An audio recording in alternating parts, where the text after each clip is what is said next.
Hi, everybody, and welcome to our webinar today. Hopefully everyone can hear me okay. My name is Kate Kavanagh, and I'm the General Manager for AIM Group. And if you don't know who AIM Group are, we provide business intelligence covering automotive marketplaces. We also do consulting, and we also host events. And speaking of events, we have an event coming up very soon in May. And if you stay tuned to the webinar, I'll tell you at the end how you can get hold of a nice discount to join us at Autos Buzz in Berlin. So first of all, a huge thank you to Kaisa, our returning sponsor of our webinar today. And some housekeeping for you. This webinar will be recorded. You'll receive it in a few days, so keep an eye on your email. And we'll start with a short video from our sponsor, Kaisa, and I'll see you at the end. Enjoy the webinar.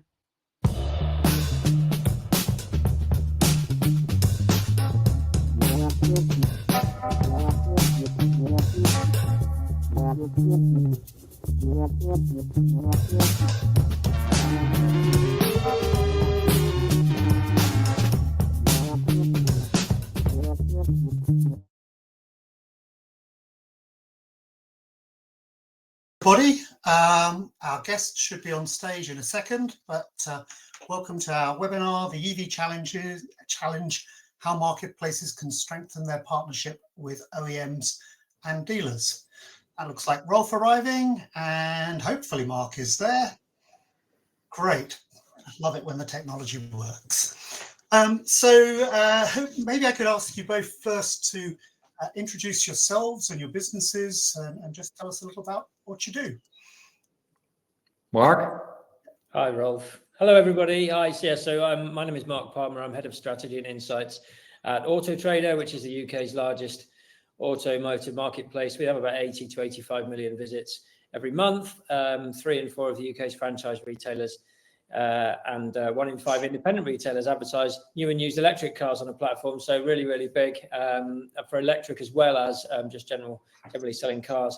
And just really, really quickly, what I do before I hand over to Rolf, my goal really is to help understand how the market is performing as the UK certainly transitions to an electric future, looking at demand and among which types of buyers, how the used market is shaping up, and just understanding things like the barriers, pricing, charging, battery health, and things like that. And what we do with those insights is we, of course, provide them within our own business, Auto Trader, to help the service that we provide, but also to manufacturers, retailers, and organisations, including the UK government. Brilliant. Cool. Rolf? My turn. Hi, thanks, Jonathan, for inviting. I'm Rolf from Holland and founder of Eurostocks. We help dealers to be successful in cross-border trade for cars, vans, and trucks with our partner platforms like Mobile.de. And we provide e-commerce software to sell used and new car parts, tires, and wheels. And well, Holland is a country with a lot of EVs, but also with new, exciting EV problems. So let's talk about that in this webinar. Looking forward to it. Brilliant. Thank you both. So before we get into the kind of questionship of the question of how you might partner with dealers, with OEMs, let's kind of tackle some of the kind of EV basics. So maybe starting with you, Rolf, what do you see as the key questions that consumers are looking to answer when they're considering an EV? And how well do you feel that marketplaces, when you look at them as an outsider, deal with those questions? Yeah, well, I think everybody knows, I don't know in the UK, but in Europe, the consumers are uncertain to buy an EV, right? They have a lot of questions like, how can I go on holiday? Is it the winter time also have a good range? How is it with the battery health? Can I charge at home or I'm living in the city? And what you see in this uncertainty time for consumers, they don't find those questions or answers on the marketplaces, right? So the demand is low. So I think there's a big opportunity to step up for the marketplaces to provide it and not to fly. You see consumers now flying away in TikTok, Google, YouTube, Instagram to find some information about their questions. So you've got a couple of charts, which I'm going to pop up one after the other on the battery question. So yep. do you want to talk us through these? Yeah. I think, for the last 50 years, if people are buying cars, if you buy a petrol or diesel car with 300,000 kilometers, except maybe it's a Toyota, right? But it's maybe the end of the lifetime if it's 300,000 kilometers. But with the battery, it's a different game. Here you see an Audi Q5 with almost 200,000 kilometers and a battery state of health of 92%, so very good. And you see the other one with only 50,000 kilometers with 69%. And that's important information which the consumers can't really find. Mobility is the first one who is now getting into Europe with these battery certificates, but the rest you can't find it. Only a range, but you can't find the state of health. And in the next slide, you will see the results of Mobile, where it's obvious that consumers are contacting more the leads with battery certificates and have a quicker sell, a better price, and a higher conversion. So one of the examples that the marketplaces can do is provide a battery health check for the consumers. I don't know, in the UK, Auto Trader, Mark, do you provide it already? Yeah, we don't actually from a platform perspective ourselves. It's a really interesting area, isn't it? I mean, we know definitely, and we've known for a few years that people are concerned about how the battery will perform, whether going to the same and all of those kind of things. So we started to look at that a couple of years ago when we found it through research. We also figured that over time, and we don't see it yet, but over time, the state of health of the battery might actually begin to impact a car's value, right? You've got two cars next to each other, same spec, same everything. If one has got, a 75% battery state of health and one's got 95, then maybe there's a difference in the value of those. So we just wanted to understand that a bit more. But there are so many providers of battery health certification, different methodologies. Some have got the same, some use apps, some don't, some use different tests. Sometimes you've got to take it off the road, really complicated. So we don't actually partner with one specific provider, but what we do is we help introduce retailers and leasing companies, resellers of cars, to meet with those providers and make their own kind of choice. But we do encourage them to do something about it and try to get a certificate on their advert for sure. So can I ask, why don't you, pick one, the best one as you see it, and actually put your brand behind it? The difficulty really, Jonathan, is there's so many different types of tests, and nobody really knows at the moment what the one type of test is. And I think with a marketplace of our sort of size, if we picked one, it might become the test. We did actually speak to the Department of Transport about this, because we said to them, look, do you have a standardized test that you would recommend that different providers could adhere to? And then at least then there's a kind of a standard, and there isn't one. They conducted tests with maybe a dozen or so different providers on the same cars and found different results, slightly different, a few percentage points here and there. So we're not going to go and pick one. What I would say is, though, there is an EU standard, which, if you're watching this in the EU, lucky you, because you will benefit from that from 2027. Hopefully the UK will adopt it. I don't know why we wouldn't, but that's the sort of thing that we sometimes do in the UK. So yeah, there is going to be a standard coming along, which all the manufacturers will have to stick to. That's important, providing the same information, the same test environment. But there's so many different things out there. It's not really for us to pick the solution, because there's so much variation. Okay, so Rolf, what else would you advise marketplaces to do to improve the way they present EVs? Yeah, well, first of all, I think the marketplace, the bigger ones, prefer profit before sustainability, right? And I think they should do it the other way around. Put in a priority sustainability for the next couple of years in this EV transition before the profit. Because if they take the lead, the consumers are happy because they are helped better with their questions and not get a VDP page, which is the same for the last 25 years. And for the retailers, good, because they need to follow then. Because if they see other retailers putting data points and questions and answers within these advertisements, and other retailers selling better, quicker EVs, they will follow, right? So it's just a circle. It's getting the ball rolling properly. Yeah, and so the real questions are battery. They're about range, ability to find charging stations of the right type. What about total cost of ownership? Is anybody doing total cost of ownership? Have you seen anyone doing it, Rolf? Is it something that marketplaces should be doing? I think they should, but it's a hard nut to crack, right? And I think Mark can maybe you can answer this question because you're busy with it. And yeah.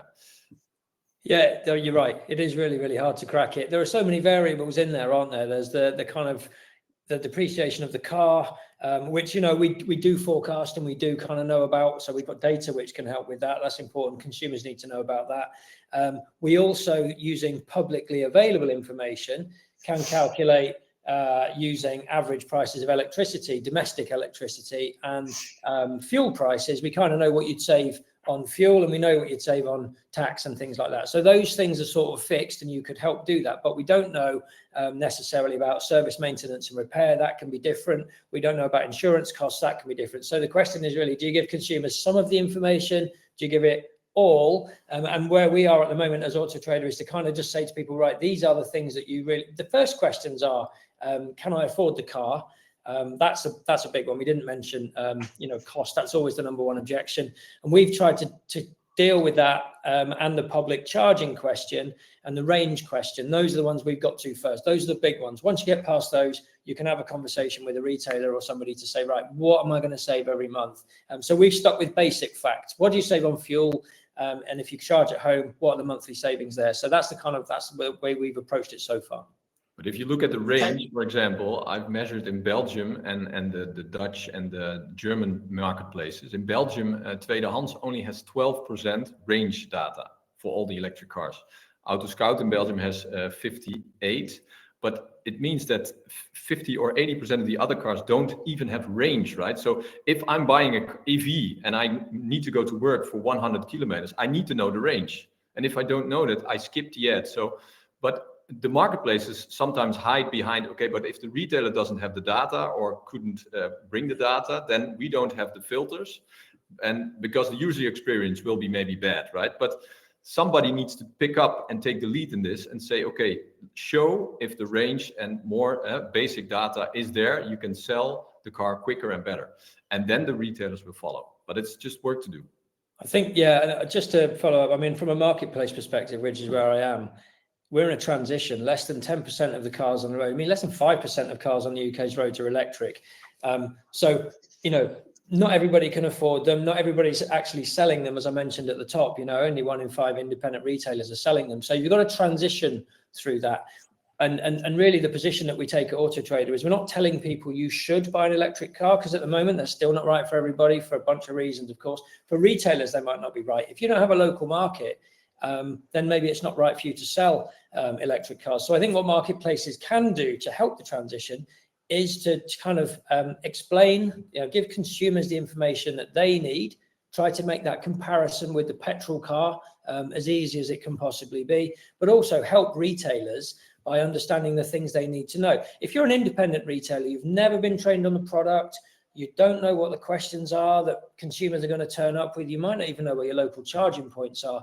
So really it's important to help retailers understand where they can get that information. And when somebody says to them, you know, tell me about the battery health of that car over there, that you can explain it in a way that makes sense to that consumer and you understand the questions they're going to ask. And that's one of the things we really try to do at Auto Trader. We've got a whole load of information that we work with retailers on to say, look, this is the value of these cars. This is what demand looks like for these cars. And if those are okay, if that makes sense, these are the questions you're going to be asked, and these are the places you can go to get the answers. So, but it's hard to, you can't kind of do one thing to fit everybody, because of course we are pretty early in the transition.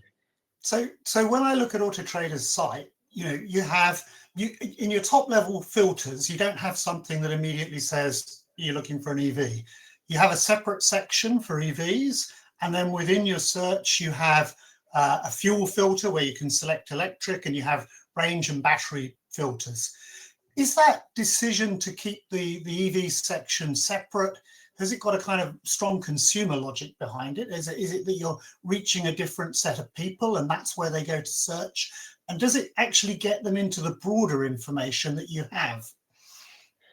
It's really interesting because we used to have a more overt fuel type search for electric cars, and we've recently changed out because it became more complex. Actually, we saw more people looking at more electric cars just through different types of search. So there are thousands of different ways people find the cars that they're interested in. Of course, some need to learn about electric cars with a really low base of understanding, and they tend to go into the EV hub and learn about some of the basics. Other people discover them through budget search. You know, I've got £10,000 to spend on a car. What can I get? And actually, we've started to see more and more electric cars appear in that. So that's good news. Some people kind of know that they might want an electric car, so they use the filters. And then there are people that have got a make and model in mind. So when you think about all of the different ways that you can research and find cars, what we were finding was that just saying, here's electric, and that was the way you found them, wasn't working out for a lot of other people. So now it just becomes much more sort of normalized in the process of research, and it's working really well. So also, I mean, you know, clearly EVs are more slanted towards new cars at the moment still. What has your kind of research told you about how consumers are looking for EVs versus how they're searching for ICE cars? I mean, is there a fundamental difference, and have they changed kind of the brands they're looking at and so on?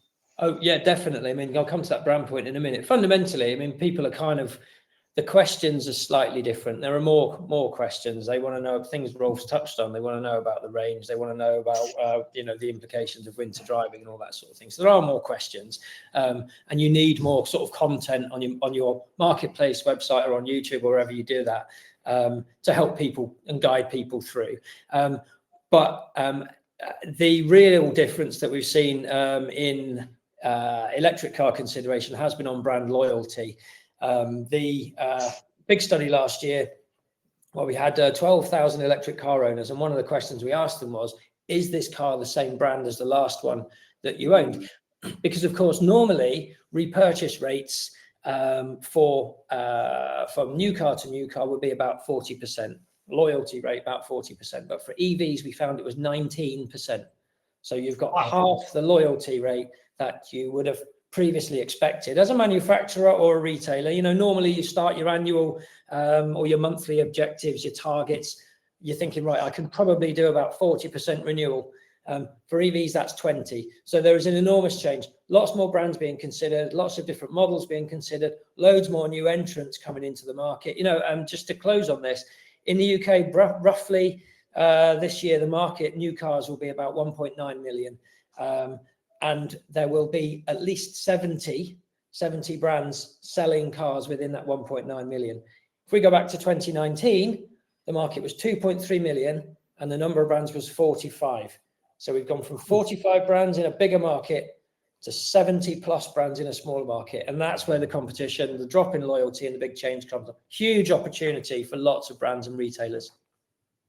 So does that mean you've opened up and broadened your content outside of the listing and outside of search to try and give consumers a better perspective on those brands? Yeah, we're working really hard on that, actually. So, I mean, we work with the brands themselves. We work with a lot of the retailers to try to put their cars in front of consumers, because obviously they're coming into the UK fresh. They've got very low levels of brand awareness, but they've got great products. So what they want to try to do is to kind of run really, really quickly, much quicker than you know, and to interrupt and disrupt much more quickly than they might have otherwise done.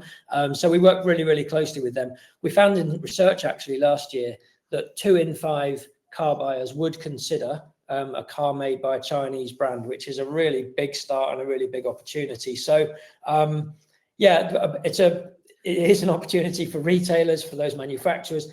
And also it opens up the market for the, you know, for the manufacturers that have been around for a really long time.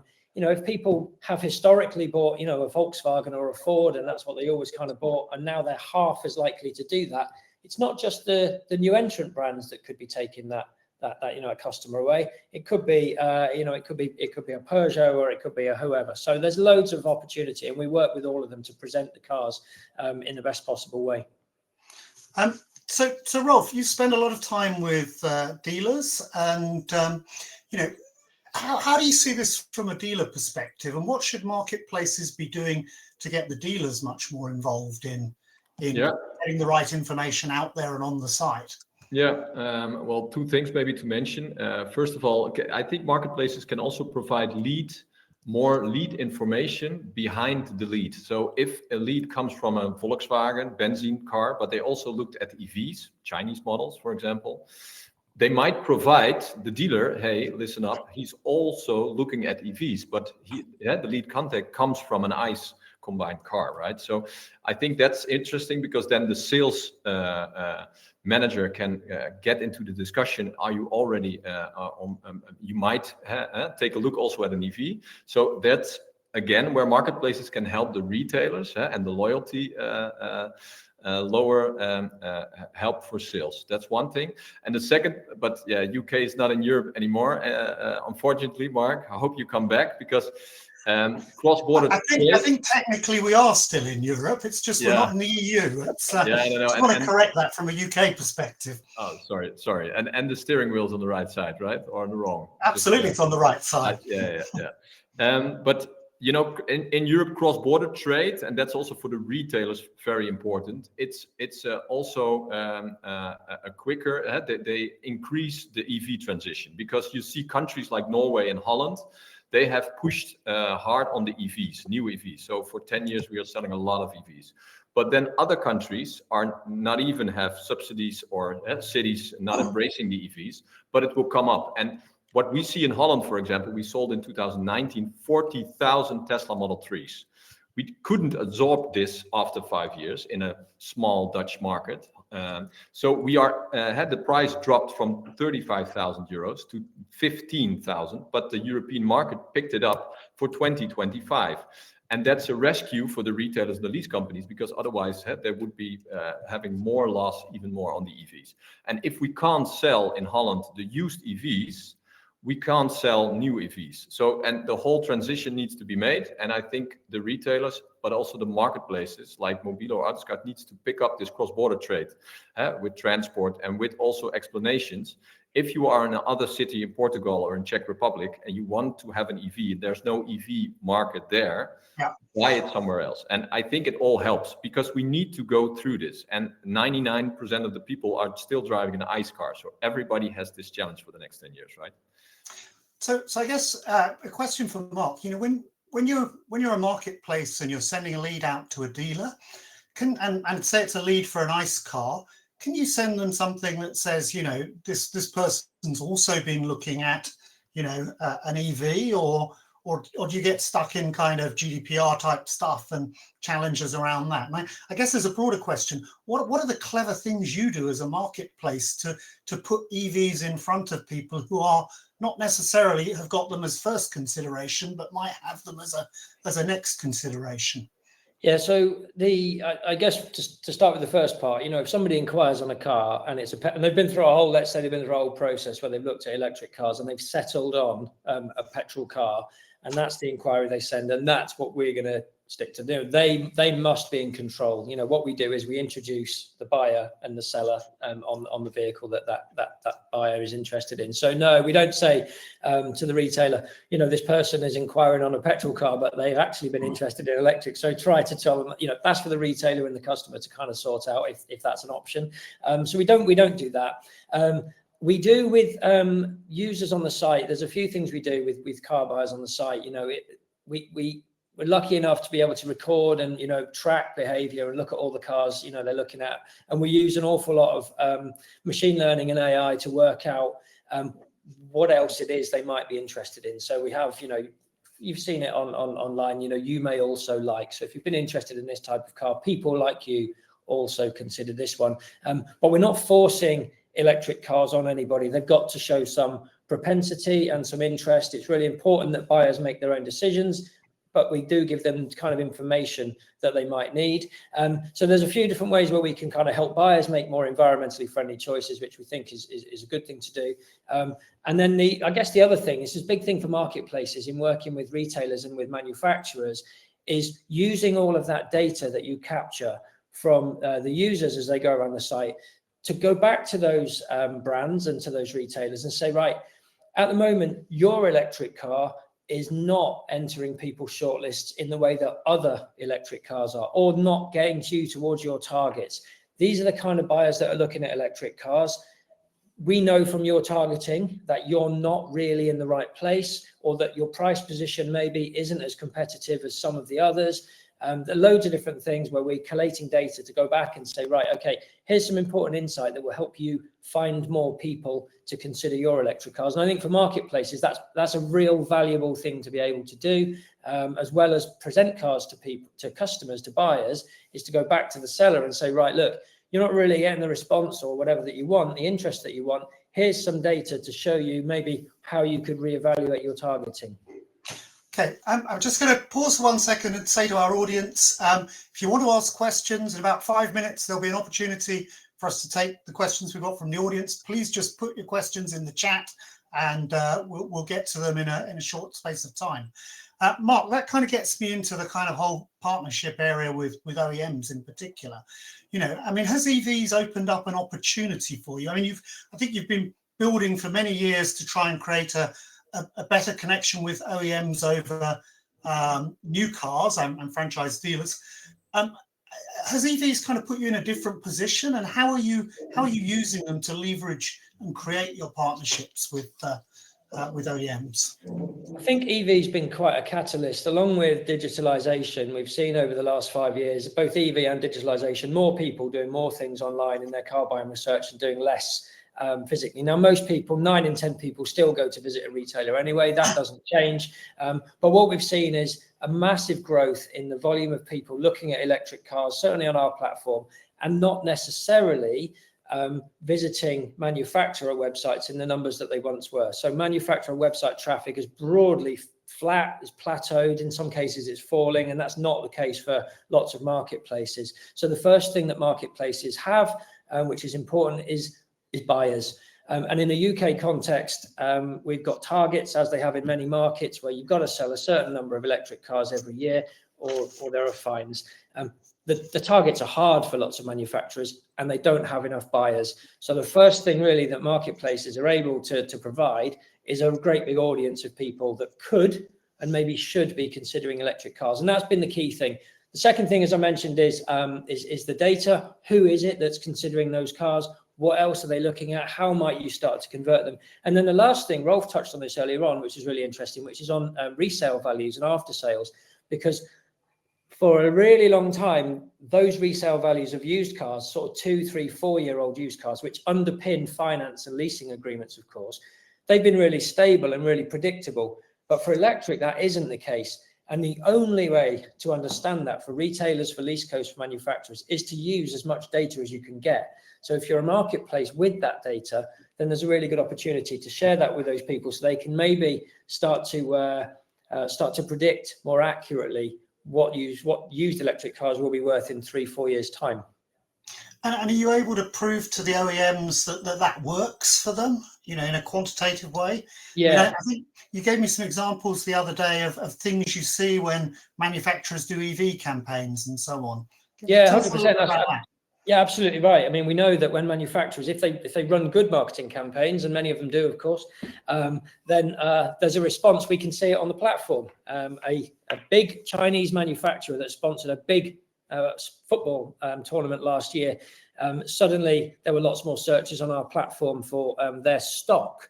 And so, you know, you're watching your football match. The Netherlands and England played each other, of course, which was a great game, good outcome. Anyway, so we know around that tournament that there were loads of searches for BYD when they run campaigns and so on. And really, you know, the manufacturer objective there is to run their marketing campaign to generate and stimulate interest in their brand. It doesn't always go to their website. A lot of it will go to other places.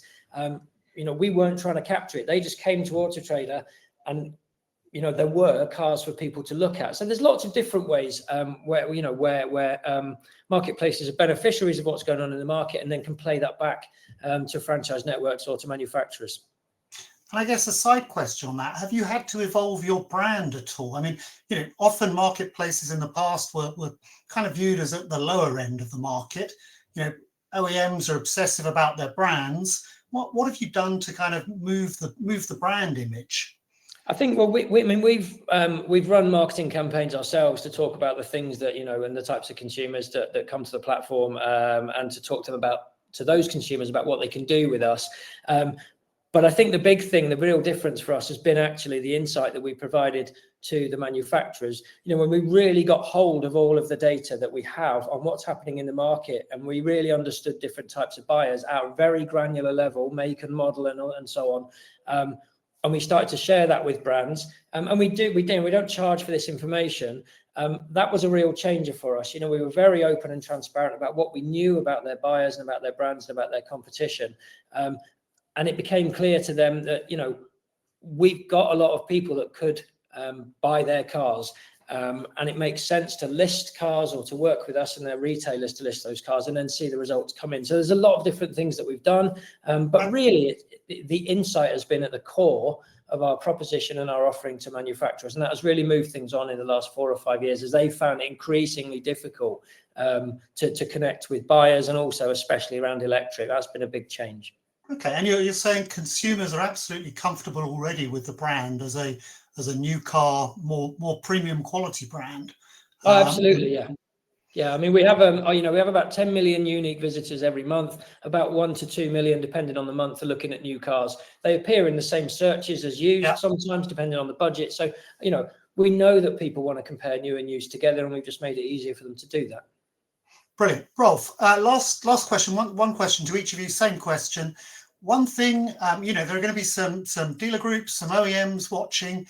One thing that you'd recommend them to do to really improve the way they present their EVs in the marketplace environment? Well, I think we are blessed with a great period that the birth of a new car market has been done, right? 5 to 10 years ago, there was a birth, and that was an EV car market. And the prices go up and down, more volatile than as Mark told, in the ICE combined 50 years cars of the market we know. So for the retailers, pick up their software packages, pick up their marketplaces, and go where the consumers are, and answer the questions the consumers have also online, because it's strange that, again, the VDP, the detail page, is the same more or less than 10, 20 years ago. Yeah. And then they call for an EV, then the consumer has a lot of questions. Why didn't they read that on the detail page, right? So just take a look at your wife. She drove for 20 years an ICE car, and she asked you, can I drive an EV? Yeah, okay, look at the marketplace, look at my website. Do you get the answers? I don't think so. So there's work to do. It's an easy, might be an easy one. Mark, for you, I'm going to put it OEMs. What's the one thing you'd really want them to do better in the way they present EVs and maybe new cars in general? I think they do a really good job, don't they? And they stimulate demand. But with EVs in particular, we've been having this conversation with them. They're often doing the same thing that they've always done with their ICE cars. And there's one big thing which is different, of course, and that is how the car moves. So we know that if somebody gets past the cost thing or the whatever, that they might go and visit a manufacturer's website to learn a bit more about the car. But all the time they're on the product page looking at the features and the benefits and everything else. In the back of their mind, they're thinking, where do I charge it? Is it okay to drive it a long distance? How often will I need to do that? How much will it cost me? And you don't get that information on the manufacturer's website. It's a bit harder for them to do it, and they've got the same websites across 25 markets and all of those other excuses. But that's a fundamental thing that the driver wants to know. And if they don't get the answers on the manufacturer's website, then they're going to go somewhere else, which means it's less likely to generate an inquiry and so on. So that would be the one big thing I'd say to any manufacturer. You know what the questions are, get the information, independent, verified, factual information onto your website, and just let people find out with you rather than go and search somewhere else, because then there's an opportunity for them to go to a different brand's website. Yeah. And do I remember as well, you said something about the other day about, having real pictures of the real car rather than just a generic picture of the car. What was that about? Yeah, huge. So, I mean, on a marketplace, people come to marketplaces, they want to see the car that they're thinking about buying. And it's exactly the same for new as it was for used. I used to work at car manufacturers, and I would have never really thought that was the case. I had lovely brochures with pictures taken in, Malaga or somewhere nice where it's always sunny. But when people come onto a marketplace and they want to, like when they go to a dealership, You know, they want to see the car they want to buy, and it's exactly the same on a marketplace. The pictures need to be authentic. They need to be the car that you're interested in. And what we find is CGI imagery, brochure imagery just doesn't generate any interest with buyers. They need to see the car. Brilliant. I'm going to say to the audience again, pop your questions into the chat. We're going to vanish for 3 minutes while Kaisa, our wonderful sponsor, does a little bit of a presentation, and then we'll be back to field answers to your questions. So we're going off stage now. We'll be back in a moment.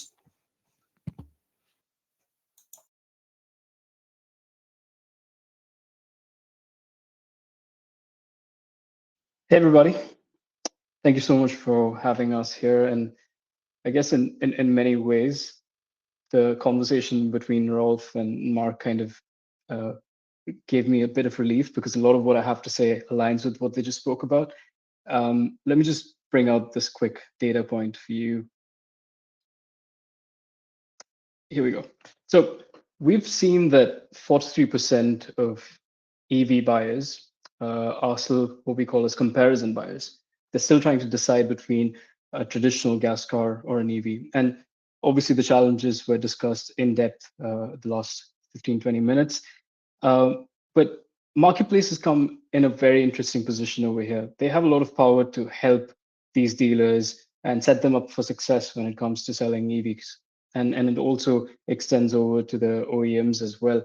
What we've seen is that it really makes or breaks the way marketplaces choose to engage with these buyers, and especially what we call here as EV curious buyers. That's their persona, essentially. We've seen some interesting data, and let me just quickly show you that as well. We've seen that there's a 2x chance of conversion if a buyer is engaged within the first 5 minutes of them reaching out to a dealer. And this could go up to 4 times if they are contacted and engaged with within the first 60 seconds of them reaching out, in comparison to, say, after 30 minutes or a day. And we know that it's difficult for dealers to sometimes handle this volume or call back or message back immediately. And that's where marketplaces could play a big part. As Rolf mentioned earlier, marketplaces could do a bit more when it comes to sharing information and appeasing or sort of giving them a bit more confidence, these buyers, about going for an EV. And in this scenario, we thought we could show you some quick examples. For example, if a call was missed by a dealer, marketplace could immediately send an engagement notification saying, sorry, we missed your call. We've informed the dealer and they will get back to you, just to show that you value them and their interests. And also share some examples or other EVs that they could potentially check out, just to reel them back in to AutoTrader, to Mobile, so that they focus on the EV part over here. And similarly, if a call or a message was answered by a dealer, which is great, you could also send an engagement saying, it was great speaking to you. EVs could save up to €1,000, just to show the cost of owning one of these things. And there's a lot of data available online. I can see a lot of questions in the chat that talk about different brands and different companies doing this. And marketplaces could leverage on this data and share information such as a quick calculator that they could use to compare the costs and essentially engage while also educating them on why an EV would be a great decision for them. And as you saw, there's 43% of these buyers are still undecided, and marketplace could do a lot to convince them to the EV side. Just to summarize the whole thing, 3 steps essentially. Engage immediately, but not just quickly. You need to also have the right content based on the persona of these buyers, so with a relevant message that's important to them. And finally, this sets them up, the dealers up, for great success and potential conversion. So everybody wins. I know it's an oversimplification when it comes to lead handling, and that's an entirely different topic that we've been doing and working with a lot of marketplaces around the world.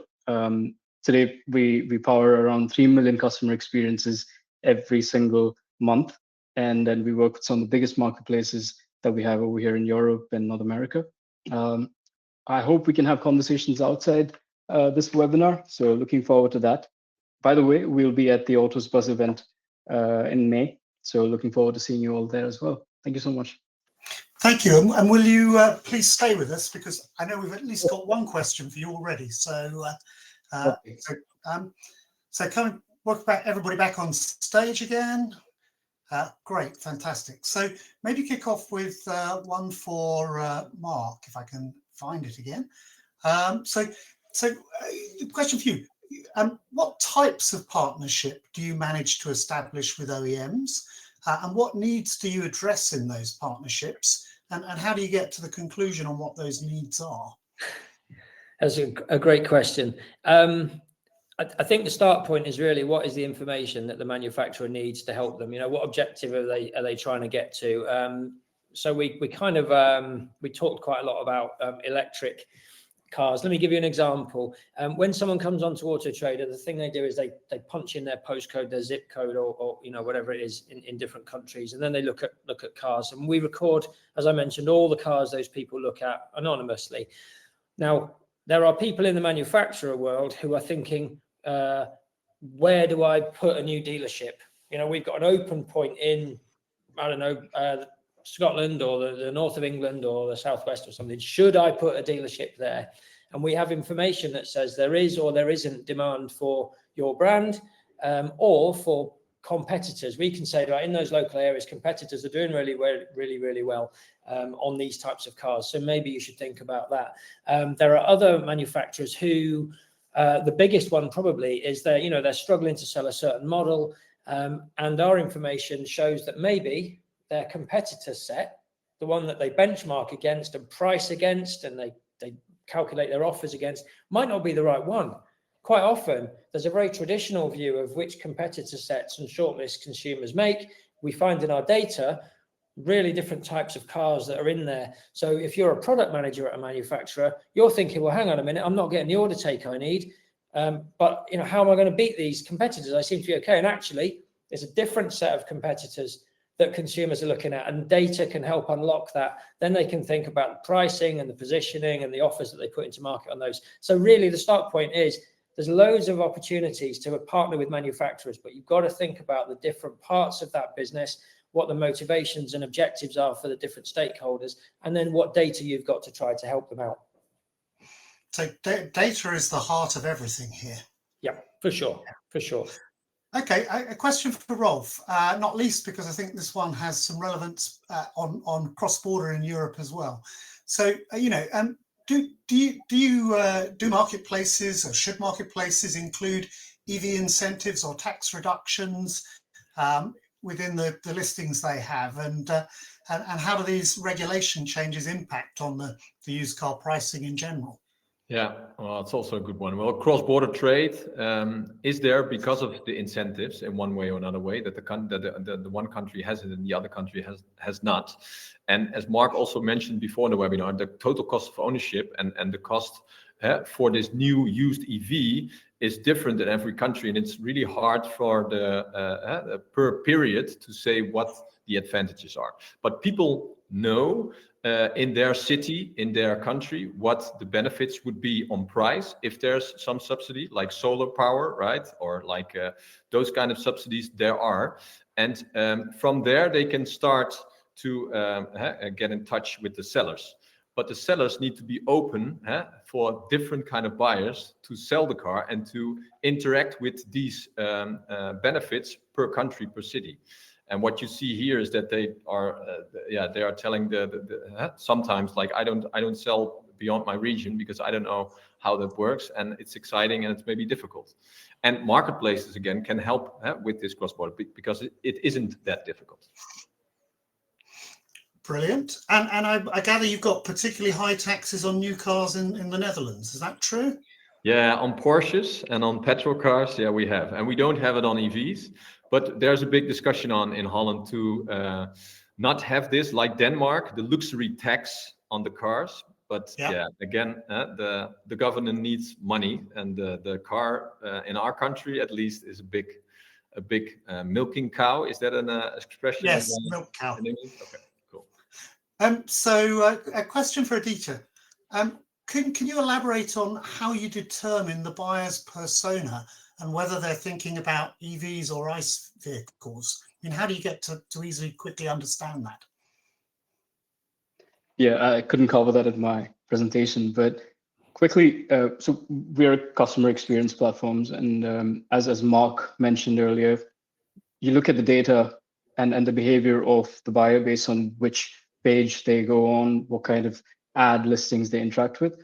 We have the same data too, with all the partners that we work with in the marketplace space. And we use this information to group these buyers into different audiences, essentially telling you whether these are EV curious, are they first-time buyers, are they price sensitive because they've been looking at certain listings within a certain range of pricing, just to give you a better idea, you as in the marketplace, a better idea to understand what would be the right way to engage with them tomorrow. Some things may not make sense to buyers who've already decided to buy an EV car and they've been only looking at EV cars, but it may be a little different for those who are comparing between regular traditional gas cars and EVs. And we generally leverage the data that we collect from the platforms that we work with and the partners that we work with to get this information out. Brilliant. So another question, I think, for Mark, or two questions I'll bundle up here first. So the first one, hopefully an easy one. Question from somebody in the US, curious if OEMs in Europe are open to sharing API access for vehicle data, EV or ICE, from the diagnostics, battery health, etc. Is that open data from the cars, and who actually owns that data in Europe? Does the manufacturer own it, or does the car owner own it? That's a tricky one, isn't it? So our experience is so far, no, not really. It's really quite hard to get that information. It would be great, wouldn't it, if you could just, if there was a platform you could go and just retrieve the latest battery state of health data. But there isn't, that doesn't exist. You can approach manufacturers individually. Well, they're kind of thinking, well, why would I give you that? It's sensitive. What if I'm not as good as the other people? There's a load of stuff around it. So no, it would be great if that was available, but at the moment it isn't. The other thing is, I mentioned earlier on about standardized testing. Even standardized metrics are not clear. There are, different methods of testing and different numbers that the manufacturers record against their batteries. What is a percentage of what? How do you calculate the range? How do you do that? So no, it really needs standardizing, and then APIs would be brilliant. That would be amazing if we could get to that. So I think you've probably already answered the other question, which is about whether you should give range or range remaining on a car. And I guess clearly judging range remaining, probably there isn't even enough data to know it nowadays. So you've got to stick with range, I would imagine. Yeah, there can be. Yeah, sorry, it's an evolution, and we need to start getting this data and then maybe tell the buyer, okay, I'm not sure about it, or at least there are more state of health certificates, so this is one of them. But the last 5 years, we didn't see anything on the marketplace, only 2 drop-downs, a range and a battery capacity. So we need to move on and then have discussion with the OEMs, with the retailers, with the software partners that needs to push into the marketplace, and the marketplaces need to take the lead. Okay, this is what the consumer wants, so we need to bring them something. Brilliant. So with a disclaimer, right? Yeah. So here's another question. Maybe neither of you will be able to answer, but how are geopolitical factors and changing consumer behaviours impacting both the EV and the ICE markets, and what tools can help stakeholders navigate those shifts? Do you worry at all about the geopolitical dimension? I'm taking that as a no from the stone of silence from both of you. There are so much buyers in the world, right? There's only one Trump, there's one Putin, but there are 8 billion other people around. And some people embrace the Chinese brands and the Chinese country culture and the quality of Chinese. Some people just swear still with the German brands or the French brands.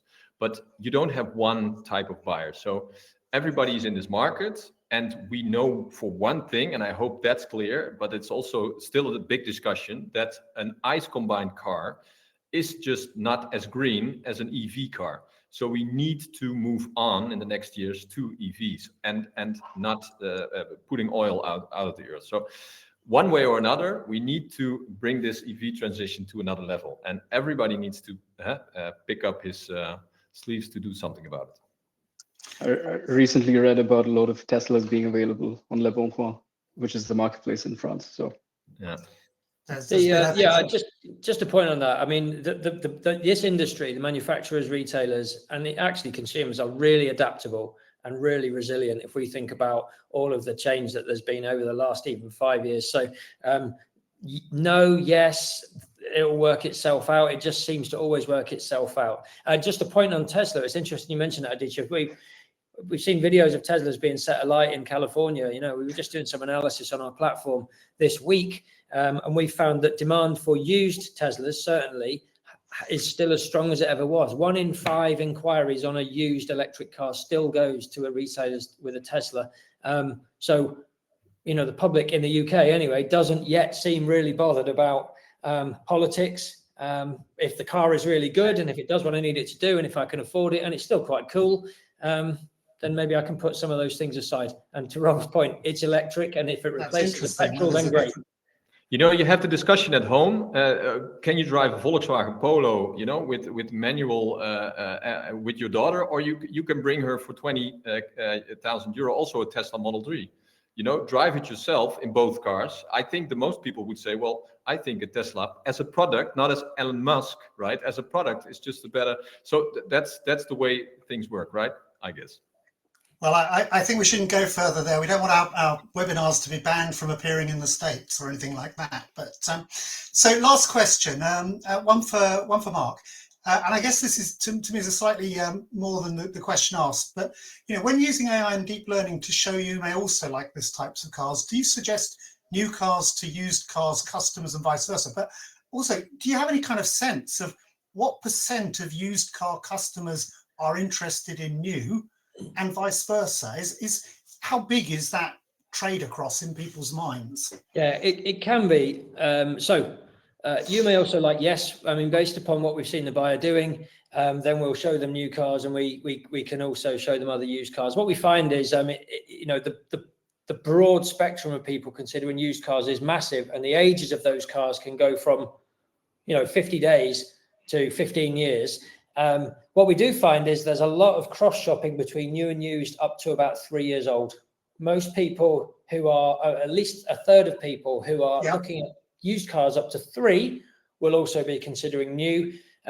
Everybody almost who's considering, like 85% of people looking at new cars is considering a young used car. So that is like one part of the market. And then after that, once you get outside kind of 4 or 5 year old cars, then it becomes used. There's kind of 2 markets, but I would sort of say, I don't think you should be thinking in terms of new and used. And if you're a manufacturer or retailer looking for opportunity, especially with electric, the market of new to 3, new to 4 is a lot bigger than just new. So there's definitely crossover. That's a place to look. It's almost like we have 3 markets now, isn't it? Kind of new, nearly new, and used. And yeah. Brilliant. Well, I'm going to say a big thank you to all my guests. If you're watching, hang on for 60 seconds as Kate is going to pop back up and she'll give you a wonderful offer for visiting Autos Buzz. But thank you, Mark. Thank you, Rolf. Thank you, Aditya. I'm Jonathan Turpin from the AIM Group, in case you didn't know. Take care. Everyone again, and thank you so much, Jonathan, and thank you to all of our panelists and all the audience. Thank you for being here with us today. A really great webinar, and yeah, hopefully it won't get banned and you'll be able to get your recording in a few days and rewatch it. So thank you, Kaisa, for being our sponsor. Wonderful team to work with. It's always a pleasure working with you guys, and we're really looking forward to welcoming you back to Autos Buzz as a platinum sponsor in May. So I told you about the discount, so you'll see the details on the screen now. Take a picture, take a screen grab, contact Aditya, and you'll be able to get your Autos Buzz discount for Berlin in May. So make sure you do that soon because spaces are selling out fast, and we hope to see you there. So thank you, everybody. Hopefully we'll see you in Berlin, or we'll see you on the next webinar.